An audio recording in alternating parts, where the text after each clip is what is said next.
अहम खबर है इस वक्त की। अयोध्या के राम मंदिर में नमाज पढ़ने की कोशिश की गई है। 3 शख्स कश्मीर के पहुंचते हैं और राम मंदिर में अयोध्या में नमाज पढ़ने की कोशिश करते हैं। जब इन्हें रोका जाता है, सांप्रदायिक नारे लगाने लगते हैं। सुरक्षा बल के कर्मचारी इन्हें पकड़ने की कोशिश करते हैं, वो वहां से भागना चाहते हैं। फिलहाल उन्हें हिरासत में ले लिया गया है, पूछताछ की जा रही है। इनमें से एक अबू अहमद शेख, ये बताया जा रहा है शोपियां का रहने वाला शख्स है। हिरासत में लेकर इनसे पूछताछ की जा रही है। उमेश पुरी जी जूना अखाड़े के इस वक्त हमसे सीधे जुड़ रहे हैं। अयोध्या में आखिर इस तरह की हरकत क्यों, ये एक बड़ा सवाल भी है। उमेश पुरी जी, ये जो हरकत है, हालांकि अभी आधिकारिक तौर पर इन्वेस्टिगेशन एजेंसी ने नहीं कहा है कि आखिर इसके पीछे की मंशा क्या है। आपको क्या प्रतीत होता है, क्या और बात इसके पीछे की? देखिए, बड़े दुर्भाग्य की बात है कि भगवान राम के इस पवित्र स्थान पर जिस प्रकार से इन मुसलमानों ने वहां पर नमाज पढ़ने की कोशिश की है, ये उनकी एक आतंकवादी सोच को प्रदर्शित करता है। ये कोई छोटी मोटी घटना नहीं है कि मंदिर की सिक्योरिटी के बावजूद भी आप मंदिर के अंदर आप नमाज पढ़ने का प्रयास करते हैं। चिंता की बात है। मैं आपको बोलता हूं, बड़ी जिम्मेदारी से बोलता हूं, क्या पता ये तीनों के तीनों आतंकवादी होते हैं, कोई बड़ी वारदात को अंजाम दे देते हैं। निश्चित तौर पर एक आतंकवादी सोच का पता लगा है। और एक इसको बोलते हैं कट्टर इस्लाम, कि आप जानते हो कि राजा रामचंद्र का वह भव्य मंदिर है, उसके बावजूद भी आप नमाज पढ़ने वहां क्यों गए? नमाज पढ़ने के लिए तो आपकी मस्जिद है, अनेकानेक प्रकार के स्थान है, वहां जा सकते थे।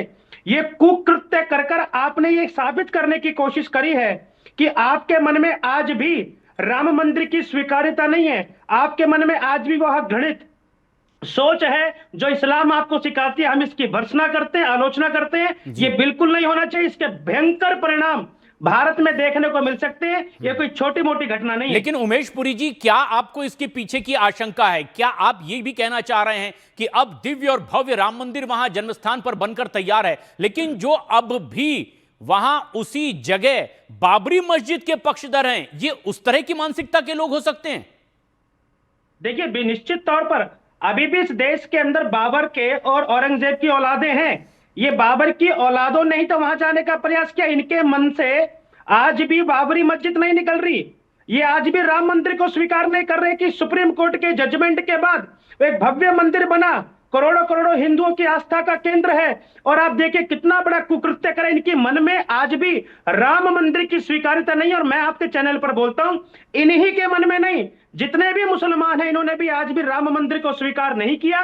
इनके मन में आज भी बाबरी मस्जिद है। ये चलते फिरते विस्फोट है भाई मानव में। नहीं, लेकिन ये तो कोर्ट के फैसले के बाद बनाया गया मंदिर है, किसी जोर जबरदस्ती से तो हुआ नहीं, ये कानूनी तौर पर हुआ है। और ऐसे में अमित सिंह हमारे सहयोगी जो इस वक्त इस अपडेट के साथ हमसे सीधे जुड़ रहे हैं। उमेश पुरी जी, अमित, क्या और ताजा अपडेट आ रही है? क्योंकि उमेश पुरी जी जो जूना अखाड़े से हैं, ये आरोप लगा रहे हैं कि ये एक आतंकी मानसिकता, जिहादी मानसिकता का परिचायक हो सकता है। क्या और अपडेट इस वक्त जो आपके पास आ रही है?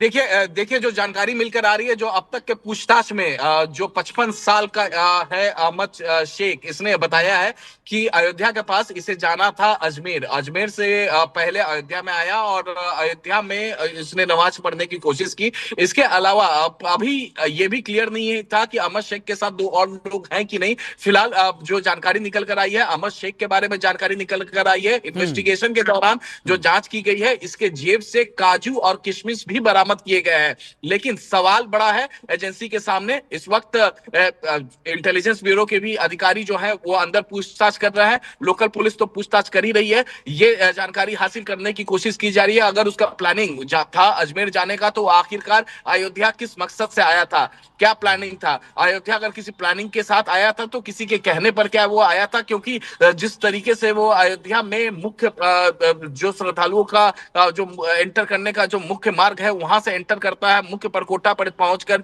नमाज पढ़ने की कोशिश करता है। जैसे ही घुटने पे आता है, उसके बाद सुरक्षा कर्मी उसको पकड़ लेता है। सांप्रदायिक नारे लगाने की बात भी निकलकर सामने आ रही है।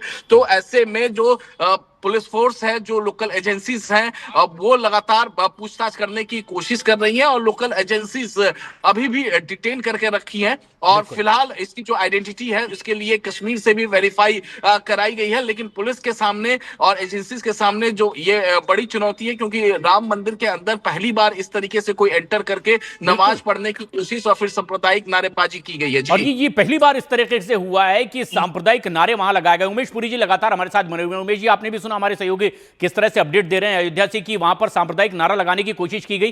काजू किशमिश मिलना वैसे तो आम बात है, लेकिन क्या ये बड़ी तादाद में था? क्या किसी और तैयारी की ओर ये इशारा है? ये कई ऐसे सवाल हैं जो पूछताछ से ही पता चलेगा। लेकिन उमेश पुरी जी, क्या आपको लगता है इसके पीछे की वजह क्या है? किस तरह की आशंका आपके मन में? देखिए, प्रथम दृष्टया सब कुछ संकेत पता लगते हैं। आप देखिए, जब भी भारत के अंदर कोई आतंकवादी घटना होती है, उनके पास से ड्राई फ्रूट्स निकलता है, उनकी जेब में छुआरे किशमिश का ये लोग संग्रह करके रखते हैं। और इसके पास भी मिला और जम्मू कश्मीर से है। मैं आपको गारंटी से बोलता हूं, इसके पीछे अगर जांच पड़ताल की जाए तो कोई ना कोई आतंकवादी क्लू जरूर मिलेगा। ये आपकी आशंका आरोपों के साथ है, लेकिन इसकी सच्चाई पता लगा रही है इन्वेस्टिगेशन एजेंसीज। पुलिस ने हिरासत में रखा है। उमेश जी, आप हमसे जुड़े, आपकी राय दर्शकों तक पहुंची, धन्यवाद। और अमित, आपका भी बहुत बहुत धन्यवाद।